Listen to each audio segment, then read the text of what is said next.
Que bom. E eu queria dar continuidade, irmãos, a uma palavra que nós começamos na semana passada. Nós estávamos lendo o livro de 3 João e nós estávamos até comentando que o livro 3 João, ele na realidade ele tem uma palavra-chave que se chama testemunho. Porque João, ao relatar na sua carta, ele traz, vamos dizer assim, o relato sobre 2 pessoas, 3 pessoas, melhor dizendo, dentro dessa carta. E essa carta, quando ele fala, ele está falando sobre o testemunho dessas pessoas. Semana passada nós falamos sobre Gaio, não é Caio, mas é Gaio, né? E falamos aquilo que João estava falando sobre Gaio, né? Como o João ouvia. Algumas pessoas entendem que João estava escrevendo a Gaio numa forma de repente, tentar alertá-lo sobre aquilo que estava movendo o seu coração. É tipo assim, eu te conheço, eu sei que você é assim, assim, assim, assado, mas você está sofrendo uma pressão de algum lado e essa pressão está te desfigurando, está te transformando em algo que você não é, o que não era. Então eu estou trazendo essa palavra para que você seja modificado. Então, alguns estudiosos imaginam isso, porque logo depois ele fala de alguém que tem um mau testemunho, que é o que nós vamos falar hoje, né? E depois ele traz um exemplo de uma outra pessoa que também estava dentro daquele ambiente onde Gaio estava, mas que agora trazia um bom testemunho. Agora era alguém que testemunhava de forma, vamos dizer assim, com aquilo que as palavras, aquilo que a palavra ensinava, aquilo que o Espírito Santo estava encaminhando. E nós falamos que Gaio foi um testemunho de amor, né? Ele tinha uma vida espiritual saudável, né? Ele dava um bom testemunho para as pessoas à sua volta. Gaio era aquele que recebia, vamos dizer assim, os pastores, né? Seria no nosso caso hoje alguém receber os pastores missionários e Gaio recebia na casa dele até mesmo quem ele não conhecia, né? E isso fazia dele alguém que tinha amor à obra, né? E hoje nós vamos estar falando sobre alguém. Aí nós falamos sobre, na realidade, a pessoa que tem a alma doente, né? Aquela que na verdade, que é o tema, inclusive, dessas 2 palavras, né? Que se chama alma visível. Porque a gente tem que entender que a alma da gente, ela se demonstra a partir do momento, da forma em que nós vivemos. A nossa vida demonstra quem nós somos. Né? Já tem pessoas que você convive algumas horas, alguns dias, e você sabe quase que toda a vida dela, não porque ela falou, mas pela forma como ela age. Né? A gente falava há algum tempo que, por exemplo, o WhatsApp é um local que demonstra, que expõe, né? O Facebook, antigamente o Orkut, né? E vai expor o quê? A nossa alma. Né? Basta você acompanhar alguém. Ela pode estar falando um monte de mentira, mas ela vai expor a alma dela ali, pelas suas postagens, pela sua forma de falar, pela sua forma de estar interpretando as pessoas, né? Então, hoje nós vamos falar sobre alguém que, assim como Gaio, trouxe um testemunho. E vamos falar sobre uma terceira pessoa que, assim como Gaio e como este, também trouxe seu testemunho, ao ponto de ser revelado, ao ponto de entrar nessa carta. Nós vamos falar hoje sobre Diófetres. Olha só, eu vou ter um problema terrível, porque toda hora eu falo o nome do cara errado. Tá? Então, aonde eu falar errado, você já sabe quem é, tá? Tá ok? Existe na nossa vida, assim, o homem, ele como um indivíduo, ele é muito frágil. Ele é muito frágil, porque ele demonstra, né? Nós começamos a ter contato com pessoas e essas pessoas, elas demonstram algumas coisas que são da sua natureza, né? Umas são amorosas, são dedicadas, guerreiras, obedientes, né? Isso são demonstrações que a pessoa tem. Outras já são ambiciosas, egoístas, desobedientes, avarentas, dominadoras. E às vezes, quase que misturando, como fosse um liquidificador, tudo isso, nós acabamos de viver isso. Ao mesmo tempo que nós somos amorosas, mas também dentro de nós acabamos sendo ambiciosos. Ao mesmo tempo que nós somos dedicados aos nossos afazeres, a algumas coisas, mas dependendo do que acontece, nós somos egoístas, né? Somos guerreiros, batalhamos pra caramba, mas somos desobedientes em outras áreas, ou algumas pessoas. Porque é isso que o homem é. Então, quando a palavra de Deus, a Bíblia está repleta de homens que eram dessa forma. Se você for analisar, até mesmo aqueles que eram profetas, em algum momento eles vacilavam, escorregavam em alguma área. Alguma coisa eles faziam que não era, vamos dizer assim, não era compatível com a vida que eles deveriam ter. E até mesmo aqueles que eram muito maus, mas em algum momento eles tinham uma vida que de repente demonstrava um amor, né? Eu ouvi certo pregador falando que, por exemplo, você pode pegar o maior assassino, o maior assassino, mas em algum momento ele tem amor, ele é amoroso, ele tem a filha dele, em algum momento ele foi amoroso com talvez a esposa, com sua mãe, porque depende daquilo que se vive e a pessoa demonstra o que ela é, ou como ela está naquele momento, para aquela situação. E o homem é sempre igual. Então, quando a palavra de Deus nos traz alguns exemplos, nos traz algumas, vamos dizer assim, algumas situações de homens, Davi, Saul, Moisés, seja lá quem for, ele na realidade ele está expondo aquilo que o mundo é hoje também, aquilo que o homem é hoje. Pode passar os anos, passam-se os séculos, muda-se a tecnologia, muda-se tudo, mas o homem permanece a mesma coisa, o caráter dele continua, porque a ação maligna é a mesma, e a ação de Deus na vida do homem é a mesma. Aquilo que Deus quer fazer na sua vida é a mesma coisa que Deus queria fazer lá no passado com aqueles homens. Só talvez tenha mudado a cara, o parâmetro. Hoje nós usamos máscaras. No passado usávamos máscaras, a gente já pregamos até aqui, tire sua máscara, né? Hoje não, a gente tem que pregar para botar máscara. Logicamente que entendendo o contexto, você vai entender a que máscara nós estamos nos relacionando, que nós estamos falando. Mas voltando, o homem sempre vai ser e sempre é do mesmo jeito, é igual. As suas atitudes, elas não diferem, a ação física pode ser, mas o que está dentro dele, por que ele fez, o porquê ele pensa, o porquê ele joga pedra, é da mesma forma. E como nós falamos, nós vamos falar hoje sobre Diótrefes, Jesus Cristo. Podia ser um nome melhor.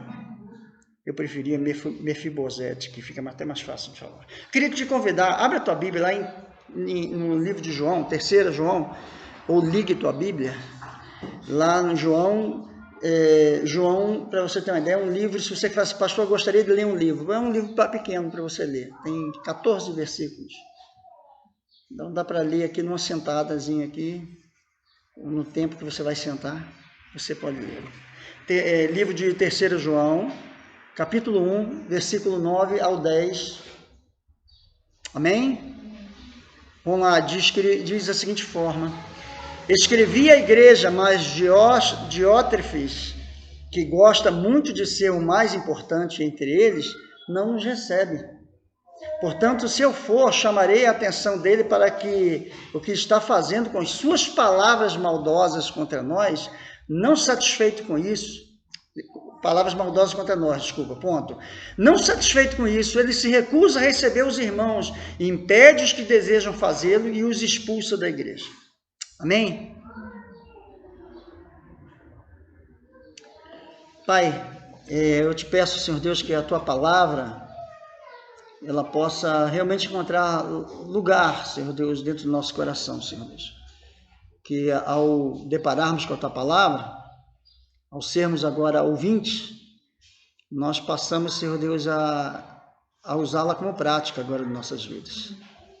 Então, Senhor Deus, dá-nos graça nessa manhã, para que a tua palavra, Senhor Deus, venha de encontro àquilo que aquilo que precisamos, não aquilo que queremos. Eu te peço em nome de Jesus. Amém. Quando nós falamos de Diótrefes, nós estamos falando de alguém que era líder de um grupo, era líder de uma igreja, estava à frente no comando de algumas pessoas, mas agia de forma, vamos dizer assim, a usurpar o direito das outras pessoas. Então nós podemos identificar pelas palavras de João, por aquilo que ele colocou aqui, que pelo texto lido, que Diótrefes, ele era um cara que era amante de holofotes, ele era amante de aparecer, porque tudo tinha que passar por ele, todas as coisas tinham que vir até ele. Ele se amava mais do que aos outros. Então ele achava que para comandar uma igreja, para comandar um grupo, ele teria que fazer tudo que fosse atraído para ele. Ao contrário de Gaio, que exercia uma liderança de transformação do indivíduo, Diótrefes, ele exercia uma liderança de imposição. Não havia a necessidade de uma mudança de caráter. O líder que busca isso, ele não tem a preocupação com aquilo que está passando dentro da pessoa, com o seu coração. A sua preocupação é com a aparência daquilo que ele faz. Se ele faz algo, se ele apresenta do jeito que eu mandei, está tudo bem. Não importa que seu coração está destruído.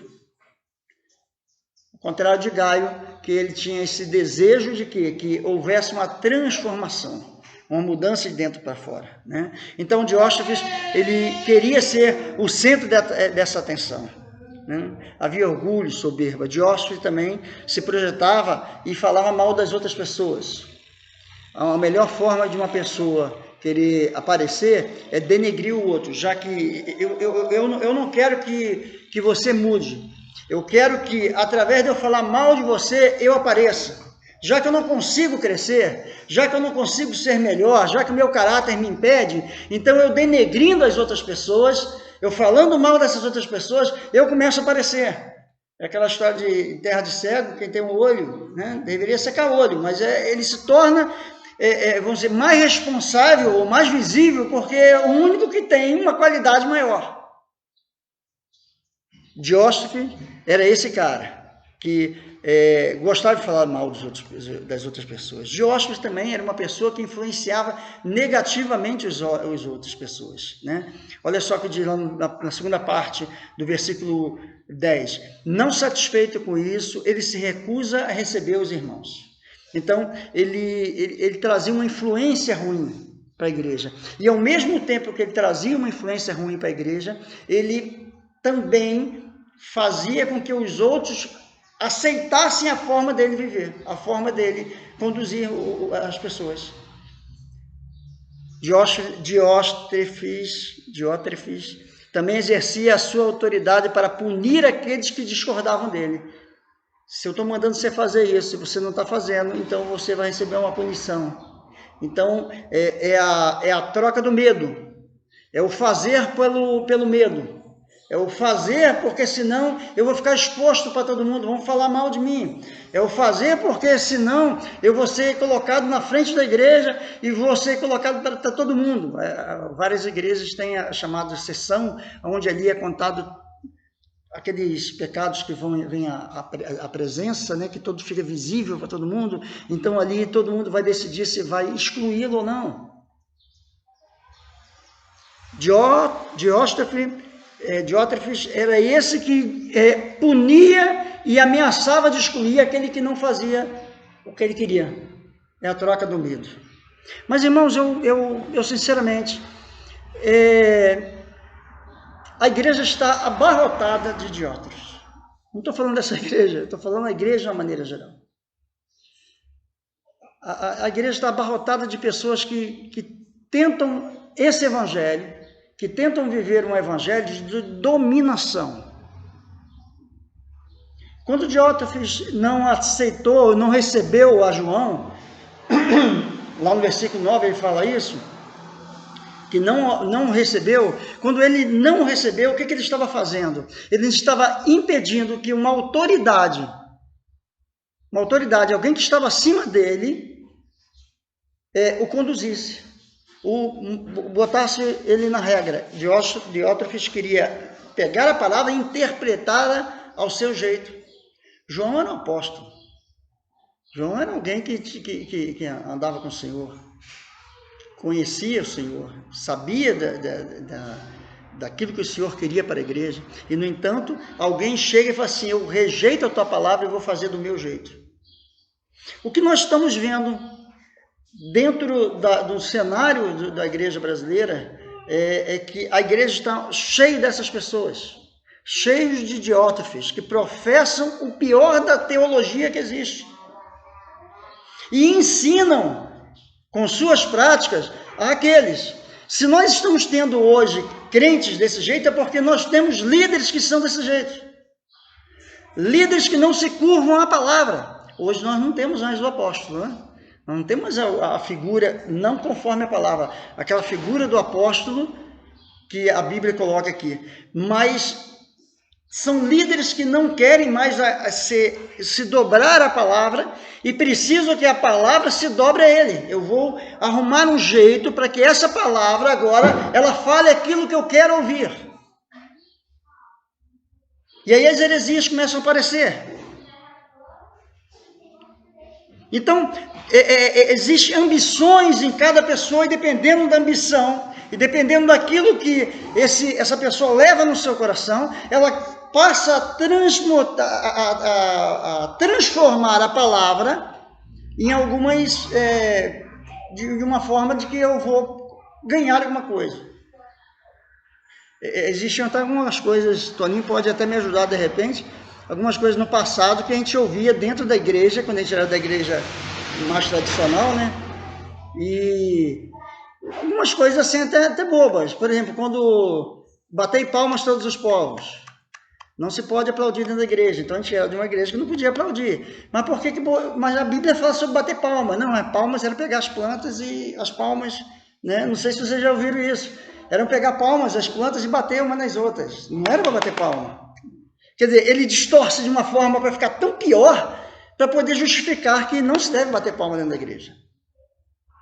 Bateria dentro da igreja era coisa do diabo. Tinha uma irmãzinha que falava que o som da cuíca parece a risada do Satanás. Então são coisas, isso começou com coisas pequenas. Começa com coisas pequenas. E a gente começa a querer dar um novo valor até chegar a coisas grandes. Até chegar a coisas maiores. Porque aí quando você olha hoje, nós estamos sendo transformados em negócios, em coisas.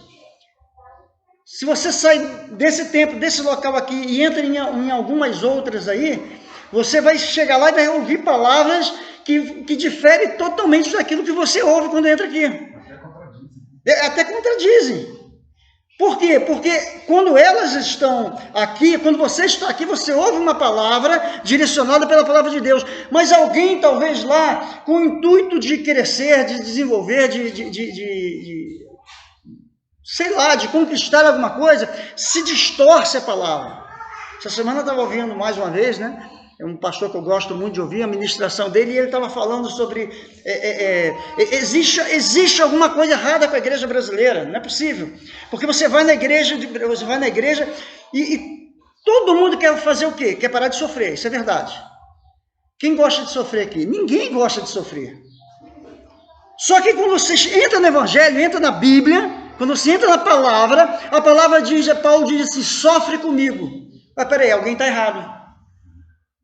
Como é que a igreja brasileira diz pare de sofrer? E como é que você chega dentro da palavra e diz sofre comigo? Alguém está errado. Alguém está distorcendo para poder buscar para si o seu conhecimento, ou melhor, o seu crescimento, em alguma coisa que ela quer. Então, essas pequenas coisas que vão se avolumando, vão se amontoando, vão fazendo que nós tenhamos, inclusive, aversões uns com os outros, irmãos. Aí Diótrefes, de repente, faz o quê? Os Diótrefes que temos na nossa sociedade, nas nossas igrejas, fazem o quê? Eu não recebo essa pessoa porque essa pessoa vai pregar algo não de acordo com aquilo que eu falo. Eu não a quero na minha igreja. Eu não a quero no meio. Eu não a quero no meio do meu rebanho, porque se ela estiver no meu rebanho, ela vai contar a verdade, entre outras palavras. Ela vai falar aquilo que é verdade e aquilo que muda, aquilo que é o evangelho genuíno, e ao ouvir isso, eu vou perder essas pessoas. Eu não vou poder mais ter aquilo que eu tanto batalhei para ter. Então, irmãos, nós estamos vivendo esse espírito, um espírito intolerante, que rejeita a liderança. Quando eu falo liderança, eu estou que rejeita a liderança da palavra. Tem um determinado apóstolo aí, que ele praticamente diz o seguinte: eu não preciso da Bíblia para poder falar com Deus. E ele cita a passagem de que Deus falava com Moisés face a face. Ora, Deus falava com Moisés face a face, e fala comigo face a face, então eu não preciso da palavra de Deus. Eu não preciso ler isso aqui, porque agora eu entro no meu quarto, eu sento lá no meu trono, e lá Deus fala comigo e me manda todas as orientações. E ao falar e ouvir dele, então agora eu vou seguir o que ele mandou, ainda que seja contra a palavra de Deus. Ele não falou com essas palavras, mas é o que dá a entender. Eu não preciso da Bíblia para poder falar. Eu não preciso. Porque eu vou distorcer. O herege, ele faz isso, né? Ele às vezes, ele não distorce totalmente, ele distorce um pouco, né? A gente que está fazendo obra aqui, né? O Gustavo está aí, quando a gente que está fazendo obra aqui, então a gente vai fazer um negócio, a gente sabe. Se a gente pega lá aquela réguazinha, né? É régua, ela que vai dizer que você está certo. Aí você pega o pedreiro, ele pega a régua e faz assim, para ver se a régua está retinha. Bota a régua tortinha. Quem olha assim, vai ver que ela parece que ela está certa. Mas se você colocar, ela começa numa medida e termina em outra. O herege, ele faz isso, ele faz uma pequena torção. As coisas vão andando, quando chega lá na ponta, já está totalmente diferente daquilo que começou. Porque foi distorcido, a palavra foi torcida. Mas, irmãos, por incrível que pareça, eu não queria falar sobre o Diótrefes. Eu queria falar sobre a terceira pessoa, que na realidade é alvo também de João, que é Demétrio. Eu tenho um amigo lá no Rio que ele gosta demais desse versículo, porque o nome dele é Demétrio, Toninho até o conhece também. Demétrio, ao contrário de Diótrefes, ele se torna um exemplo. E quando João fala para Gaio sobre Diótrefes, ele também fala sobre Demétrio. E Demétrio, num versículo curto, ele é, vamos dizer assim, ele é apresentado de 3 formas. Olha só quem dava testemunho de Demétrio. Todos dão testemunho de Demétrio. Todos falam bem dele. A palavra testifica de Demétrio. Caraca. Aquilo que Demétrio vivia era aquilo que estava na palavra. Aquilo que estava na palavra era o que Demétrio vivia. O seu caráter, a sua amabilidade era a palavra. Quem olhava para Demétrio via a palavra. É a palavra personificada, vivida. E ao mesmo tempo em que todos se identificavam com Demétrio, via o seu testemunho, ao mesmo tempo que a palavra, João fala assim: eu também, eu apóstolo, eu servo do Senhor, o ancião, como nós falamos semana passada, é aquele que tinha, vamos dizer assim, ele tinha o domínio, né, sobre, é a pessoa que tem uma sabedoria, é uma pessoa sábia. Então, aí João falava assim: eu também dou testemunho. Eu me rendo a Demétrio. E quando a gente olha para a palavra, nós começamos a ver que Demétrio é a cara do testemunho. E o engraçado é que parece que não precisa... Ele falou mais sobre Dióstrefe do que o próprio Demétrio. Porque foi um versículo só. Foi um versículo só. E isso me traz, irmãos, ao pensamento de que esse Demétrio, ele não era não tinha um testemunho forçado. Não tinha um testemunho mentiroso. Você sabe quando você encontra com alguém fala assim, olha, hoje eu entreguei, vamos botar assim, entreguei 10 cestas. Hoje eu falei de Jesus, saí de manhã cedo, falei para poder falar de Jesus para 20 pessoas. Pô, que maravilha, a pessoa está fazendo bem, só que ela está querendo se autopromover, querendo receber elogios, querendo receber uma palavra de alguém e falar, poxa, que lindo, poxa, esse cara é maravilhoso. Demétrio não é esse, Demétrio não tinha uma aparência mentirosa. Demétrio é esse que a sua vida não mudava, era sempre dentro da palavra. Buscava o quê? Ter um bom testemunho. E esse bom testemunho não glorifica o homem. Se o testemunho for para glorificar o homem, é melhor que ele não tenha, porque o testemunho é para glorificar Deus. O testemunho é para transformar a vida das outras pessoas. Porque se eu sou testemunha do Senhor, porque se eu estou testemunhando de Deus com a minha vida e o alvo sou eu, tem alguma coisa errada. Aquela música linda, eu não preciso, né? Eu não preciso. Como é que é a música? Vocês sabem? Eu não preciso ser reconhecido por ninguém, assim, não é? A minha glória é fazer com... E que diminua eu, para que eu conheça o Senhor. É que eu canto bem pra caramba, né? Então vocês sabem, compre meu CD depois da saída. Então, quando a gente chega e começa a viver uma vida de trazer para a minha vida, para que as pessoas olhem para mim, o testemunho não é para Cristo, é um testemunho para mim. Olha como é que sou bonzinho. Olha como é que eu tenho uma ONG que eu ajudo um monte de criança. Olha para a minha vida e veja que eu reparto um monte de coisa para outras pessoas. Quando, irmãos, nós partimos desse ponto, quando nós tentamos viver uma vida em que eu seja a aparência, eu tiro a glória que é de Deus. Eu sou essas coisas, mas pela glória de Deus, porque se não fosse Ele, eu deveria e mereço o inferno. Eu não mereço nada. Pô, pastor, mas vem com esse papo aí, eu já vi tantos negócios que eu não mereço nada. Eu mereço, eu tô na vida. Ué, por que não? Eu tinha um amigo que ele aceitou Jesus e foi para a igreja. Ele falou, foi na época que a Ana Paula Valadão gravou aquela música, como é que é? Aquela que fala sobre humilhação.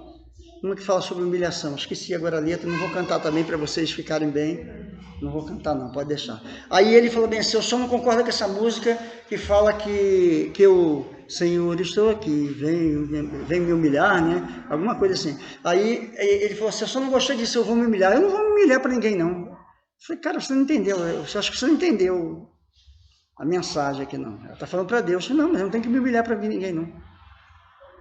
Eu falei, você realmente não entendeu. Vamos considerar que você não se converteu. Você não aceitou Jesus. Vamos considerar que você precisa nascer de novo ainda. Porque você não entendeu o Evangelho. Você foi atraído por ele, você gostou do ambiente, porque você é músico, você canta, você toca, e lá você faz isso, mas você não entendeu. Você não entendeu. Olha o que diz lá em 2 Coríntios 3:2. Vocês mesmos são a nossa carta escrita no nosso coração, conhecida e lida por todos. O que a palavra que Paulo está querendo dizer aqui, que nós somos cartas. Cartas, ela não fala. Cartas são lidas, cartas são vistas. Quando nós nos posicionamos como cartas, as pessoas vão nos ler, vão olhar para a nossa vida, vão olhar para as nossas atitudes Pastor, mas como é que o senhor está falando isso? Eu conheço tanto podre teu. Eu conheço também muito podre meu, mais do que você imagina. Porque eu conheço o meu interior e algumas coisas, nem tudo eu conheço dentro de mim. Eu erro muito, demais da conta. Graças a Deus eu tenho um Senhor que não vai me julgar, que não me julga conforme as pessoas julgam, melhor dizendo. Mas o que o apóstolo Paulo quer trazer, o que a palavra quer nos ensinar é que nós, como cartas, nós temos que viver uma vida para que essa vida possa ser apresentada aos outros. Que as pessoas, ao olharem para nós, nos vejam como servos de Deus, como Demétrios. Que recebemos não só bom testemunho das pessoas, não só bom testemunho do seu pastor, mas principalmente recebe bom testemunho da palavra. Porque é ela que é importante. Pastor, falam muito mal de mim. Você é aquilo que falam de você? Você já se analisou, mas ninguém tem nada a ver com isso, é verdade. Infelizmente um povo tem uma língua grande, todo mundo fala, e você não fala mal de ninguém não. Você não é idêntico a essas pessoas.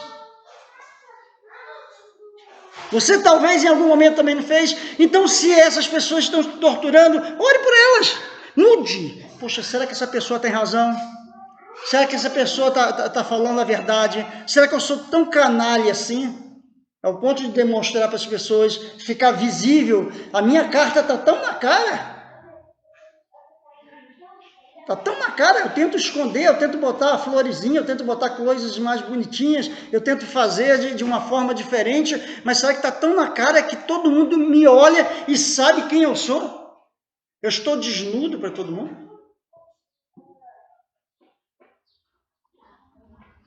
2 Coríntios 3,3, olha o que Paulo continua dizendo, porque já é manifesto em que vós sois a carta de Cristo, ministrada por nós, e escrita, não com tinta, mas com o Espírito do Deus vivo, aleluia, não em tábuas de pedra, mas nas tábuas da carne e do coração. Nós somos vistos, irmãos, não por aquilo que falamos, não por aquilo que escrevemos, quem sou eu, mas por aquilo que vivemos, aquilo que está no coração. Se a palavra diz que um dia eu boto para fora aquilo que está dentro do coração, então eu estou constantemente colocando para fora aquilo que está no meu coração. Eu estou constantemente vivendo uma vida medíocre e ao mesmo tempo querendo demonstrar que eu sou mais santo do que os outros. Infelizmente existem competições, até para isso. Quem é mais santo? Eu ou Mariazinha? Eu, Joaquim. Eu não faço isso, mas Joaquim faz. Quando ele cai em fazer alguma coisa errada, parece que é uma alegria, porque afinal de contas, agora ele caindo, eu apareço. Olha o idiota que fiz aí de volta. Olha ele de volta aí. Irmãos, para a gente estar encerrando, Paulo estava dizendo que a maior carta de recomendação de um crente é o seu testemunho. Você quer falar alguma coisa com alguém? Você quer transmitir? Tenha um testemunho abençoado. Tenha um testemunho que reflita a palavra de Deus. Você já encontrou alguém que de repente você até se enganou, olhou para o cara e falou assim, você é crente, né? O cara, não, sou espírita. Lógico, quando você fala crente, você está querendo dizer que ele é cristão, né? Aí o cara fala, não, sou espírita. Aí você até fala assim, pô, mas você parece. Em compensação, você encontra pessoas que depois de tanta coisa acontecer, de tanta discussão, aí tá lá o cara, é um cristão, é alguém que deveria estar trazendo um testemunho, está trazendo um testemunho, está sendo alguém que está indo contra aquilo que a palavra nos coloca. Irmãos, o que nós temos que aprender é que nós temos que viver a palavra do Senhor. A palavra do Senhor ela não foi escrita para só nos apontar o caminho, mas agora é para vivê-la. Simplesmente saber que a palavra é aquilo, simplesmente saber o que eu devo fazer, não me faz merecedor de nada, apesar que não sou merecedor de nada, mas não me faz apto a nada. Só saber não adianta.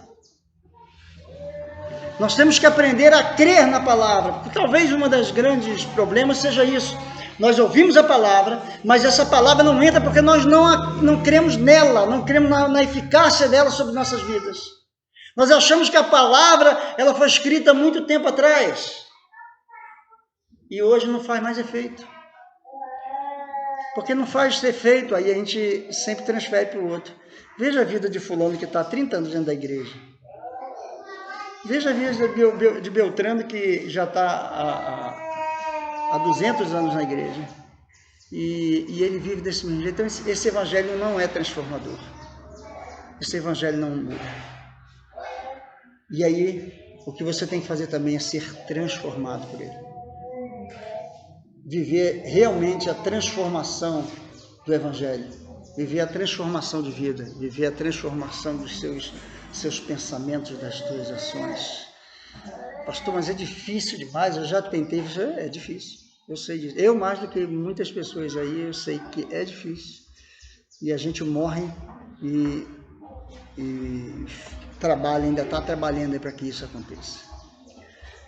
A palavra que eu tenho para você nessa noite é essa, da manhã, né? Noite, eu estou acostumado. Hein? A palavra que tem nessa manhã para você é essa, que haja uma mudança, assim como João falou de Gaio, assim como ele falou de Demétrio, que você possa ser esse que seja visto como uma boa testemunha de Cristo. Não para me alegrar, não para alegrar as pessoas que estão à sua volta, mas principalmente para, como Demétrio, alegrar ao Senhor, ao Espírito de Deus, a palavra, aquele que é o dono da palavra, aquele que morreu e ressuscitou por você. Não se atente para aquilo que os outros dizem, mas se atente para aquilo que a palavra diz. Amém? Que o Senhor te abençoe nessa manhã, que o Senhor possa estar te dando uma transformação no seu coração, em nome de Jesus.